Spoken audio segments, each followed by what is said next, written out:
Right, Aghori chapter మనం చూస్తూ ఉన్నాం. ఈ నేపథ్యంలోని వర్షిని ఈ రోజు ఇంట్లో నుంచి అయితే బయటకు వచ్చేసి బిగ్ టీవీని ఆశ్రయించడం కూడా జరిగింది. అయితే తను ఎందుకు బిగ్ టీవీకి రావాల్సి వచ్చింది, అసలు తను ఏం చెప్పుకోవాలనుకుంటుంది, మళ్ళీ అఘోరీ దగ్గరికి వెళ్ళాలనుకుంటుందా లేకపోతే లేదా?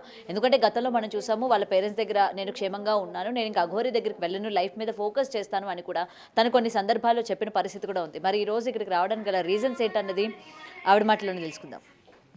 Right Varshini, first of all నిన్నటి వరకు కూడా నీ వర్షన్ వేరే ఉండే, పేరెంట్స్తో ఉన్నాను అని చెప్పి, లేకపోతే కెరీర్ మీద ఫోకస్ చేస్తాను, యూట్యూబ్ ఛానల్ నడుపుకుంటాను, లేకపోతే నీకు ఇష్టమైన యాంకరింగ్ కానీ ఏదో ఒక దాని మీద ఫోకస్ చేస్తాను, నేను ఇప్పటికే మరి వెళ్ళను అన్నట్టు నువ్వు మాట్లాడావు. మరి ఈ రోజు మళ్ళీ నువ్వు రావడానికి గల రీజన్ ఏంటి? అంటే ఇంట్లో వాళ్ళు ఫ్యామిలీ వల్ల కొంచెం ఇబ్బంది ఉంది. సో ఆ విష్ణు వల్ల కూడా ఇబ్బంది ఉంది.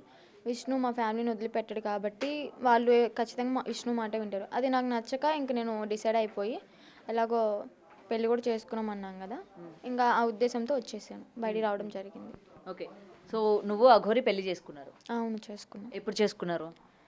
జాన్ 13 టెంపుల్ దగ్గర, అమ్మవారి టెంపుల్ దగ్గర చేసుకున్నాం, విజయవాడ. అప్పుడు నీతో పాటు మీ పేరెంట్స్ ఉన్నారా? లేదు, పేరెంట్స్ గోల్డ్ చైన్ తెచ్చినప్పుడు సెకండ్ టైం మ్యారేజ్ చేసుకున్నప్పుడు అమ్మ వాళ్ళ ముందే వేయడం జరిగింది తాళి. ఇప్పుడు ఒక ఆడపిల్లకి పెళ్ళి అన్నది ఎంత సెన్సిటివ్ మ్యాటరో అందరికీ తెలిసిందే. మరి తను వచ్చి నిన్ను పెళ్లి చేసుకుంటానని చెప్పడానికి నీ దగ్గర ఎటువంటి మాటలు చెప్పింది పెళ్లికి ఒప్పించడానికి? మాటలేం చెప్పలేదు, తన జెన్యూనిటీ నాకు నచ్చింది. సో నేను తనకి నచ్చాను, ఇంకా ఇద్దరం ఓకే అనుకుని అన్నిటికీ ఓకే అనుకుని తెగించి పెళ్లి చేసుకోవడం.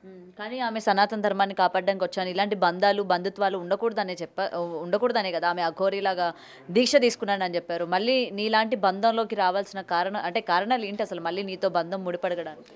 మెయిన్ నేనే దానికి ఫస్ట్ నేనే అడిగాను, ఇలాగ మ్యారేజ్ చేసుకుంటే నీకు ఒక తోడు ఉంటుంది, నాకు ఒక తోడు ఉంటుంది కదా, ఇద్దరం కలిసి ఉంటాం కదా అని చెప్పని నేనే ఒప్పించుకున్నాను.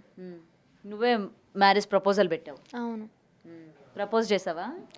లేదు, ఇలా డైరెక్ట్ పెళ్లి గురించి మాట్లాడిన, ప్రపోజింగ్ ఏం లేదు. అన్నాక ఆలోచించుకుని వన్ డే మొత్తం, తర్వాత నెక్స్ట్ డే పెళ్లి. ఆమె నీకేం చెప్పలేదా, వద్దు నా దారి వేరు నీ దారి వేరు, నీకు ఇంకా చాలా భవిష్యత్తు ఉంది, ఎందుకు ఇవన్నీ అని చెప్పి? అంటే తను కూడా యాక్సెప్ట్ చేసింది. ఎలా అంటే ఓకే నాకు కూడా ఒక తోడు ఉంటే కదా అన్నట్టు యాక్సెప్ట్ చేసింది. కానీ ఎప్పుడు కూడా నాకు ఆ శివయ్యే తోడు, నేను శివుడి దీక్షలోనే ఉంటాను, నేను ఆ శివుడితోనే ఉంటాను అని చెప్పిన ఆమెకి తోడు అవసరం అంటావా? మళ్ళీ ఎందుకు తోడు కోరుకుంది? ఏమో దేవుడు ఇలా రాశాడేమో కదా, ఎప్పుడు ఎలా మారుతుంది అనేది మనం చెప్పలేం. సో దేవుడు ఇలా రాశాడు, జరిగిపోయింది అంతే. మొత్తం ఇంకా దేవుడి మీద వేసేస్తున్నావు అయితే? అంటే ఇంకా అంతే అనుకోవాలి కదా.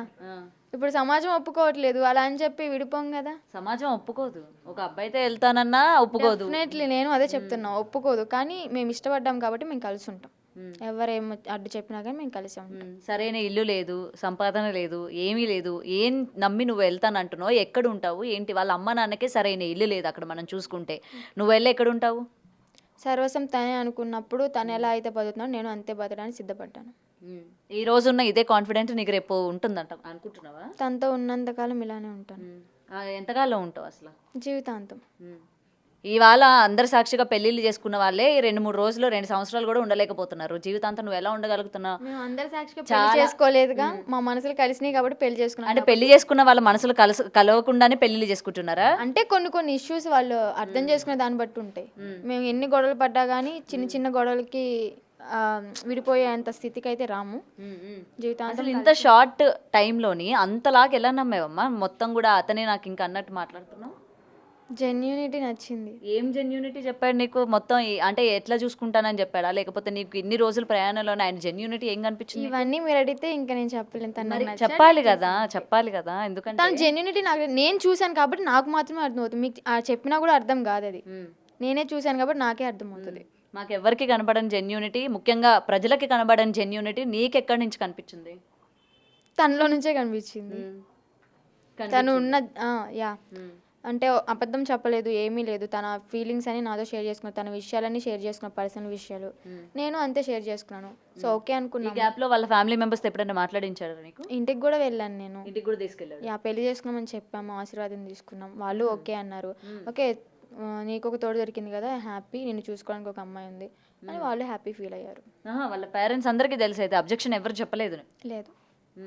నెక్స్ట్ ఏం చేయబోతున్నావు ఇప్పుడు? నీకు 23 years, లైఫ్ మీద ఒక గోల్ అన్నది ఏం లేదా నీకు అసలు? ఇట్లా నేను ఉండాలి, ఇలా సక్సెస్ అవ్వాలి, మనీ సంపాదించాలి అని చెప్పి గోల్ అంటే ఉండేది ఒక 4 months బ్యాక్. ఇప్పటి నుంచి ఏం లేదు, తనని మంచిగా చూసుకుంటే చాలు. తనని నువ్వు చూసుకుంటావు, తన కారులో తిరుగుతా ఉంటే నువ్వు క్యారేజ్ కడతావా?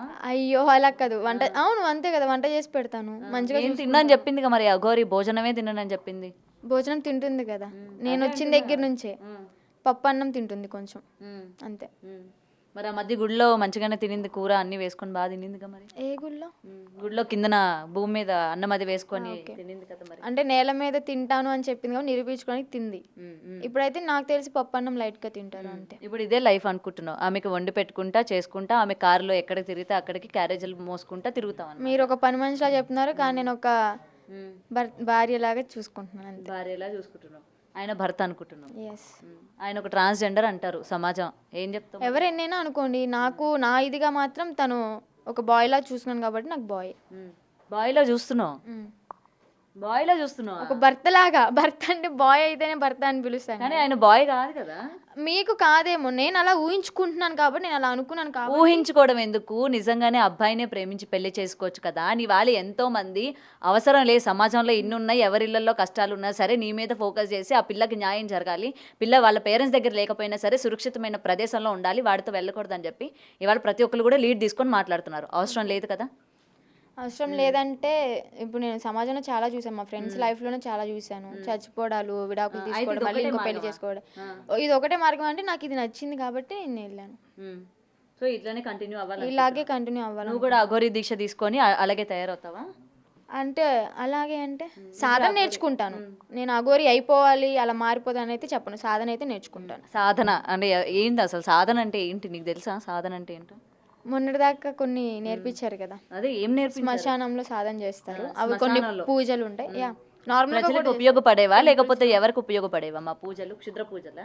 క్షుద్ర పూజలు అలాంటివి ఏం చేయమండి, మనిషికి మంచి జరిగేదే మేము చేస్తాం. శ్మశానాల్లో ఎట్లాంటి పూజలు చేస్తారు? అవి శ్మశానంలో సాధన చేస్తారు. శివయ్య శ్మశానం దగ్గరే ఉంటాడని ఎలా అంటారో, ఆయన ఉంటాడు కాబట్టి, ఆయన ఉండేది మాకు గుడి కాబట్టి అక్కడికి వెళ్ళి సాధన చేసుకుంటాం. క్షుద్ర పూజలు అలాంటివి ఏం చెయ్యం, చేతబళ్ళు అలాంటివి. ఓకే, సో ఇవన్నీ చేస్తారంటారు. ఫైనల్గా అఘోరితోనే ఉంటానంటావు అయితే? ఎస్, ఫైనల్గా అఘోరితోనే ఉంటాం. ఓకే, సో నీ గురించి మాట్లాడే వాళ్ళకి ఏం చెప్తావు మరి? ఫైనల్గా నీ గురించి ఇట్లా జాగ్రత్త తీసుకొని అలా కుటుంబం దగ్గరికి పంపించండి అమ్మాయిని అని చెప్తున్న వాళ్ళకి ఏం చెప్తావు మరి ఫైనల్గా? ఖచ్చితంగా పంపించమని చెప్తారు, కానీ ఇది నా ఓన్ డెసిషన్ కాబట్టి మీరు ఏమన్నా అనుకోండి, నేను సొంత డెసిషన్ తీసుకున్నాను, నా లైఫ్ నేను లీడ్ చేయాలనుకుంటున్నాను, నేను తనతోనే ఉంటాను అంతే.